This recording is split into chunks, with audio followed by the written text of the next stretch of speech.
കർണാടകയിലെ ഹസനിൽ ഗണേശോത്സവ ഘോഷയാത്രയിലേക്ക് ട്രക്ക് ഇടിച്ചു കയറി 8 മരണം. മരണസംഖ്യ ഉയർന്നേക്കാമെന്നാണ് ജില്ലാ ഭരണകൂടത്തിൻ്റെ അറിയിപ്പ്. പരിക്കേറ്റവരുടെ നില ഗുരുതരമാണ്. വിവരങ്ങളുമായി ജിഷ്ണു കൃഷ്ണൻ ചേരുന്നു. ജിഷ്ണു, കർണാടകയിലെ ഒരു ഗണേശോത്സവത്തിനിടയിലേക്കാണ് ട്രക്ക് ഇടിച്ചു കയറി 8 പേരുടെ മരണം സ്ഥിരീകരിക്കുന്നത്. വലിയ അപകടം തന്നെ. കൂടുതൽ വിവരങ്ങൾ.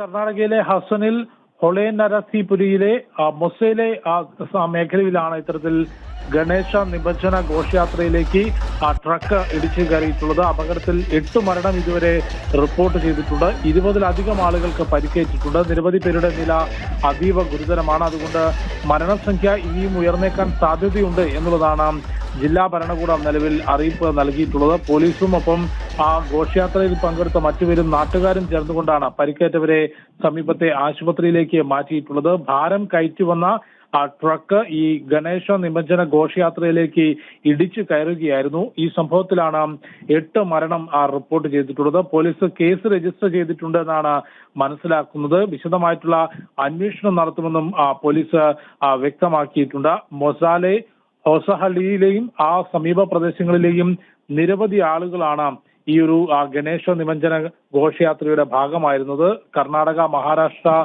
തുടങ്ങിയിട്ടുള്ള പ്രദേശങ്ങളിലെല്ലാം നമുക്കറിയാം ഗണേശ നിമജ്ജന ഘോഷയാത്ര എന്നുള്ളത് പരമാവധി ആളുകൾ പങ്കെടുത്തുകൊണ്ട് സാംസ്കാരിക പരിപാടികളോടെ, കലാപരിപാടികളോടെ എല്ലാം തന്നെ ഘോഷയാത്രയായാണ് ഗണേശ വിഗ്രഹം നിമജ്ജനത്തിന് വേണ്ടി കൊണ്ടുപോവുക. അത്തരത്തിൽ നൃത്ത പരിപാടികളും സാംസ്കാരിക പരിപാടികളും എല്ലാമായി മുൻപോട്ട് പോരുന്ന ഗണേശ നിമജ്ജന ഘോഷയാത്രയിലേക്കാണ് ട്രക്ക് ഇടിച്ചു കയറിയിട്ടുള്ളത്. അതിൽ മറ്റെന്തെങ്കിലും തരത്തിലുള്ള അട്ടിമറി ഉണ്ടോ എന്നത് സംബന്ധിച്ച് സൂചനകളൊന്നും തന്നെ ഇതുവരെ ഉണ്ടായിട്ടില്ല. പോലീസിന്റെ ഭാഗത്തുനിന്ന് നിലവിൽ കേസ് രജിസ്റ്റർ ചെയ്ത് അന്വേഷണം ആരംഭിച്ചിട്ടുണ്ട്.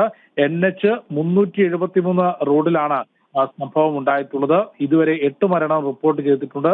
20-ലധികം പേർക്ക് പരിക്കേറ്റിട്ടുണ്ട്. പരിക്കേറ്റ നിരവധി പേരുടെ നില അതീവ ഗുരുതരം എന്നാണ് മനസ്സിലാക്കുന്നത്. വിനോദ്, കർണാടകയിലെ ഗണേശോത്സവ പരിപാടിക്കിടെയാണ് ട്രക്ക് നിയന്ത്രണം വിട്ട് ഇടിച്ച് കയറിയത്. 8 മരണം സ്ഥിരീകരിക്കുകയാണ്. കൂടുതൽ മരണം ഉണ്ടായേക്കാം എന്നുള്ള വിവരങ്ങൾ ലഭിക്കുന്നു. വിവരങ്ങൾ നൽകുകയായിരുന്നു ഡൽഹിയിൽ നിന്നും ജിഷ്ണു കൃഷ്ണൻ.